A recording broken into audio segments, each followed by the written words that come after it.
મારું નામ લીના રાવલ છે।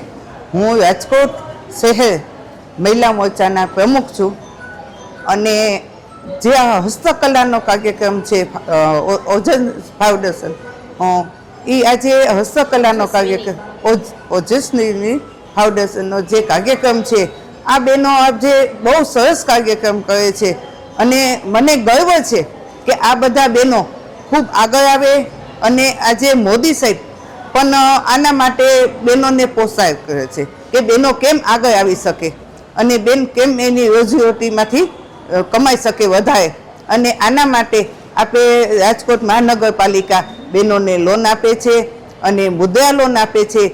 એમાં પણ બહેનોને જેટલું આગળ વધવું હોય એટલું બહેનો આગળ વધી શકે અને ફક્ત સાવ એવા નોર્મલ વ્યાજે આજે વર્ષે જ એમને એનું વ્યાજ ભરવું પડે એવા માટે આજે મોદી સાહેબ ખૂબ બહેનોને પ્રોત્સાહન કરે છે અને ખૂબ બહેનોને આગળ વધારે છે।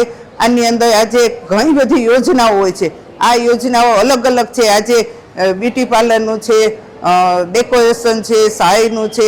આજે તમે જુઓ કે આજે બહેનોને કોઈ લગ્ન પ્રસંગ હોય એમાં કોઈ રસમ કરવી હોય તો અહીંયા બહેનોએ બધાએ બહુ સરસ ડેકોરેશન કર્યું છે આજે તો એ બહેનો એમાંથી એને લોન લઈ શકે, બહેનો આગળ વધી શકે અને મોદી સાહેબનો એક જ ધ્યેય છે કે મારી બહેનો કેમ આગળ આવે એના માટે મોદી સાહેબ ખૂબ પ્રયત્ન કરે છે અને હું મારા બહેનોને બધાને કહું છું કે બહેનો કોઈ પણ જગ્યાએ કાંઈ પણ મારી જરૂર પડે આ તો બહેનો બધા છે જ આપણે સુરભીબેન છે, બેન છે, બરાબર બધા બહેનો છે એ ખૂબ બધા બહેનો આગળ આવે અને મારે પણ કોઈ પણ કામ મારી જરૂર હોય તો મને કહેજો। ભારત માતા કી જય, વંદે માતરમ।